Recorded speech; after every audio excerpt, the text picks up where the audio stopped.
WhatsApp guys, welcome back once again. दोस्तों, ये कहानी कुछ ऐसे बिलियनर्स की है जो अपनी वेकेशन के लिए एक याच पर जाते हैं, लेकिन वहां जाकर उन्हें कुछ ऐसा पता चलता है जो उनकी जिंदगी पूरी तरह से बदल देता है। तो कहानी शुरू होती है। तो काल नाम का लड़का जो अपने पैशन को पूरा करने के लिए एक मैगजीन कवर के लिए आया हुआ है, लेकिन यहाँ उसे किसी इंसान की तरह नहीं बल्कि एक मशीन की तरह ट्रीट किया जा रहा है। जैसे कि आपको पता ही होगा कि कैसे एक स्ट्रगलर इंसान को ट्रीट किया जाता है इस समाज में। लेकिन वहाँ से रिजेक्ट होने के बाद वो अपनी गर्लफ्रेंड जूली के रैम्प शो पर जाता है, तो वहाँ पे भी उसे उसके कपड़ों से जज किया जाता है और उसे पीछे बैठा दिया जाता है और आगे सारे अमीर लोगों के लिए कुर्सी छोड़ दी जाती है। अब कुछ समय के बाद जूली और वो डिनर के लिए जाते हैं। वो अपना ऑर्डर देती है, लेकिन वो ये एक्सपेक्ट कर रही थी कि काल बिल पे करेगा, लेकिन वो कहता है कि ऐसा ज़रूरी तो नहीं है कि लड़का ही बिल पे करे। ऐसा क्यों नहीं हो सकता कि हम दोनों बिल को स्प्लिट कर दें। पर जूली को यह बात पसंद नहीं आती, जिस वजह से वहाँ पे उन दोनों में बहस होना शुरू हो जाती है और बहुत ही हंगामा हो जाता है। अब जूली उसे छोड़कर अपने घर आ जाती है, लेकिन आखिर में पूरा बिल तो काल को ही भरना पड़ता है, यानी कि सारी लड़ाई झगड़े का कोई फायदा नहीं हुआ। इसके बाद वो दोनों टैक्सी में बैठकर घर जाने लगते हैं, लेकिन वहाँ टैक्सी वाला काल से कहता है कि उसे अपने हक के लिए लड़ना होगा, वरना ये लोग तुम्हें अपना नौकर बनाकर रहेंगे। अब ये बात काल को समझ आ जाती है, इसलिए वो होटल की लिफ्ट में अपने हक के लिए लड़ना शुरू कर देता है। लेकिन वहाँ भी उन दोनों में भयंकर लड़ाई हो जाती है, जिस वजह से उन्हें अलग अलग रूम लेना पड़ता है। लेकिन देर रात जूली उसे अपने कमरे में बुलाती है और यहाँ काल को उसे माफ़ी मांगना पड़ता है, जैसे कि वो हर बार करता हुआ आ रहा है। लेकिन यहाँ जूली उसे कहती है कि वो उसे बस एक ही चीज़ से प्यार करती है और वो है पैसा। इसके लिए वो किसी भी हद तक जा सकती है। और हाँ, उसे ये भी समझाती है कि वो उसे कोई प्यार व्यार नहीं करती, वो बस काल के साथ इसलिए है ताकि उसकी इमेज अच्छी बनी रहे, क्योंकि काल दिखने में अच्छा है और उसे हैंडसम लड़के पसंद है। अब ये बात काल को काफी हर्ट करती है, क्योंकि वो कहीं ना कहीं उससे प्यार करता था। लेकिन जूली बिल्कुल उसका विपरीत है। अब दुनिया में ऐसे बहुत से लोग हैं जिन्हें सिर्फ पैसों से मतलब है। यहाँ हम उन्हीं में से कुछ लोगों को देखते हैं जो कि एक लग्जरी याच में आने वाले हैं, जिसका स्टाफ आज बहुत ही ज्यादा एक्साइटेड है। उनकी बॉस पॉला सभी से कहती है कि हमें अपने गेस्ट की सारी ख्वाहिशें पूरी करनी है, चाहे उनकी कोई भी डिमांड क्यों ना हो, चाहे वो कुछ भी करने को क्यों ना बोले, हमें वो सब करना है, क्योंकि उसके बदले में हमें अच्छे पैसे मिलेंगे। अब उसके जैसे ही उसके स्टाफ वाले भी सारी चीज़ें करने को तैयार थे।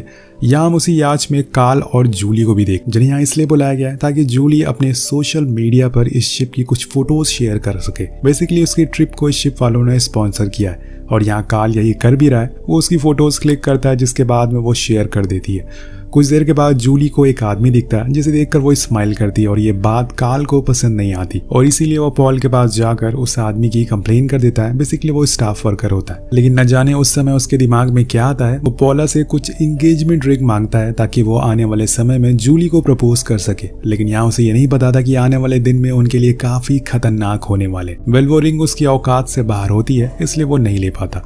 अब नेक्स्ट डे सभी लोग ब्रेकफास्ट कर रहे होते हैं, लेकिन यहाँ भी काल बस जूली की फोटोज क्लिक करे जा रहा था, जो देखकर वहां बैठे अमीर लोग उस पर हंसते हैं। वो बताता है कि हमें इसलिए यहाँ पर बुलाया गया है ताकि हम इस शिप की फोटोज शेयर कर सकें। उधर हम एक ओल्ड कपल को भी देखते हैं जो एक जर्मन लेडी से बात करने की कोशिश कर रहा होता है, लेकिन वो उन्हें कुछ जवाब नहीं देती। उन्हें काफ़ी अजीब लगता है, लेकिन तभी वहाँ पर उसका हस्बैंड आता है और उन्हें बताता है कि एक हादसे के बाद इसकी सुनने और बोलने की शक्तियाँ चली गई है, इसलिए बस ये इशारों में बात करती है। वहीं दूसरी ओर काल देखता है कि जिस आदमी ने उसकी शिकायत की थी उसे शिप से बाहर निकाल दिया जाता है, जो देख के उसे काफ़ी बुरा लगता है, क्योंकि वो एक मामूली सा वर्कर था और वो तो बस अपना काम कर रहा था। उसकी तरफ पहले तो जूली ने ही देखा था, इसमें उसकी कोई गलती नहीं थी। अब इसी तरह से काफ़ी दिन बीत जाते हैं और यहाँ काल की डिमिक्री नाम के एक बूढ़े आदमी से दोस्ती हो जाती है। वो दोनों शिप की टेरिस पर बैठकर सभी का मजाक उड़ाते हैं और उनकी चुगली करते हैं। अब तभी उन्हें एक आदमी अकेले बैठा हुआ दिखता है और वो किसी पार्टनर की तलाश में इधर उधर भटक रहा था। उसी समय उसे उन दोनों की गर्लफ्रेंड दिख जाती है, मतलब कि काल की और उस बूढ़े आदमी की। और इसके बाद वो बूढ़ा आदमी चला जाता है उनसे बात करने के लिए। वो दोनों ही उसे देखकर जेलस होने लगते हैं, लेकिन वो आदमी तो रुकने का नाम ही नहीं ले रहा था। वो जूली को रोलेक्स वॉच देने का वादा करता है, जिसे सुन के वो उसके सामने ही डांस करना शुरू कर देती है।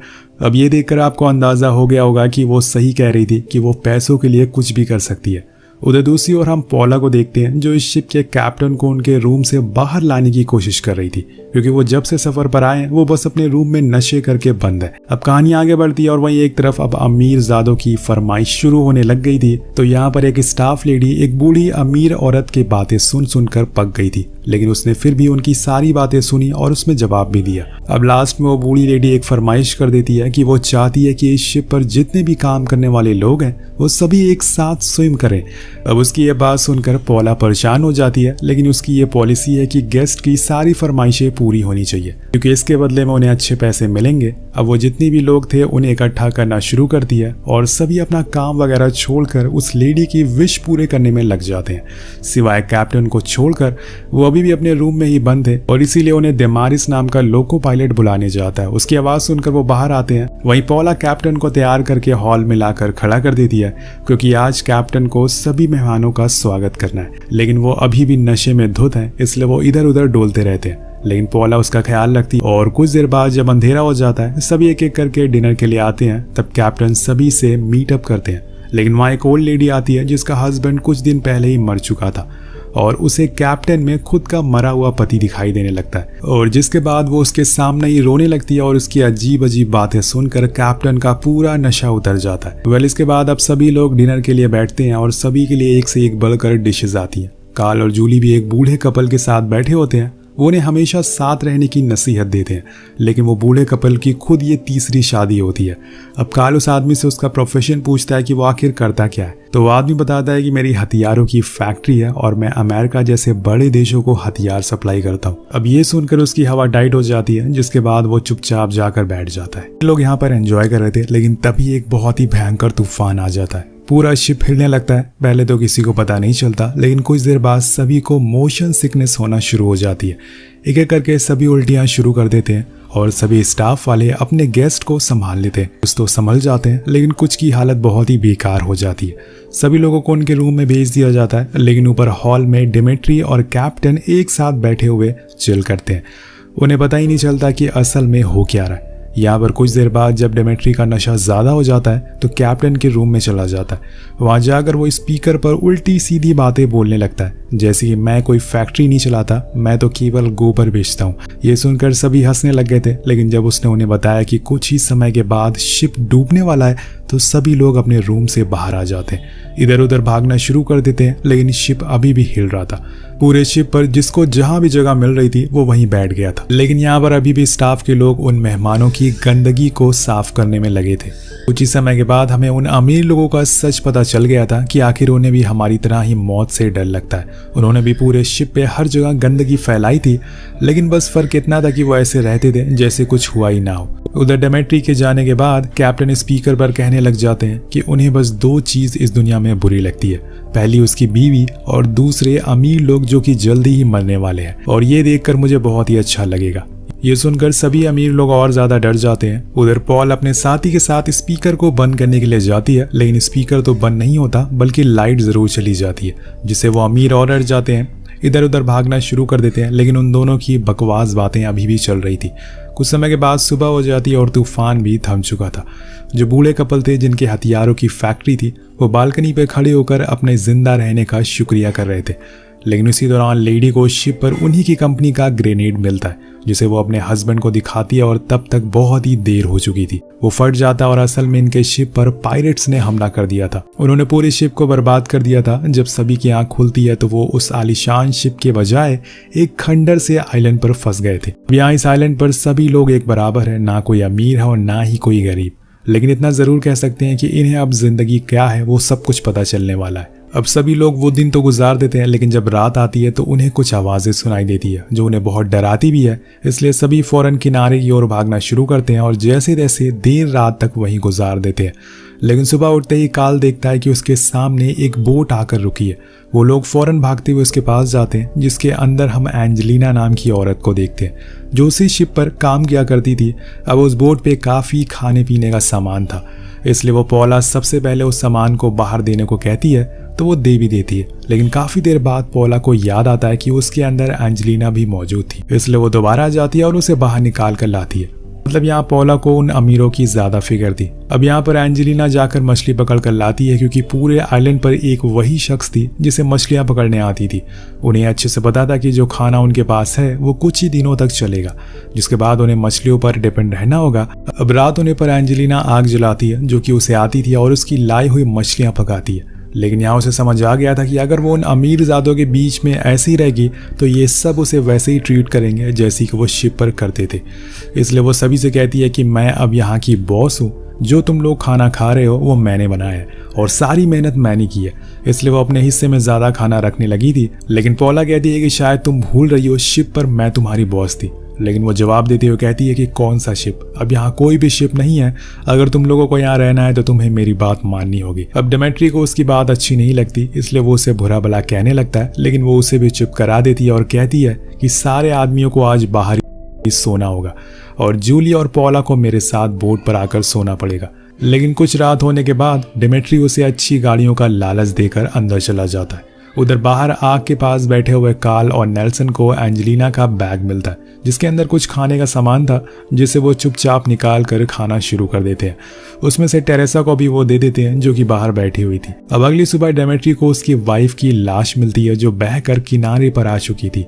वो उसे देखकर गले लगा लेता है और रोने लगता है और उसके रिंग और नेकलेस को उतार कर अपने पास रख लेता है और फिर उसे पानी में बहा देता है। दूसरी तरफ एंजेलिना को पता चल चुका था कि कार्ल ने उसके बैग में से खाना चुराया, इसलिए वो उस पर बहुत चिल्लाती है। वो अपनी सफाई देता भी है लेकिन उसकी कोई यहाँ पर नहीं सुनता। यहाँ तक कि जूली भी एंजेलिना का साथ दे रही थी क्योंकि उसकी साइड लेने में ज्यादा फायदा है, उसे ज्यादा खाना मिलेगा। अब कार्ल को सजा मिलती है कि उसे जाकर खाना ढूंढना है। वो खाना ढूंढना शुरू करता है। उसे खाना तो नहीं मिलता लेकिन एक परफ्यूम जरूर मिल जाती है जिसे लगाकर वो थोड़ा अच्छा महसूस करता है। और अब इसी तरह से कुछ दिन बीत जाते हैं। अब सभी लोग एंजेलिना की चापलूसी करने में लगे थे। उन्हें पता चल चुका था कि उसके आसपास रहने में ही भलाई है, लेकिन नेल्सन और कार्ल ऐसा नहीं कर रहे थे, इसलिए उन्हें खाना भी नहीं दिया जाता।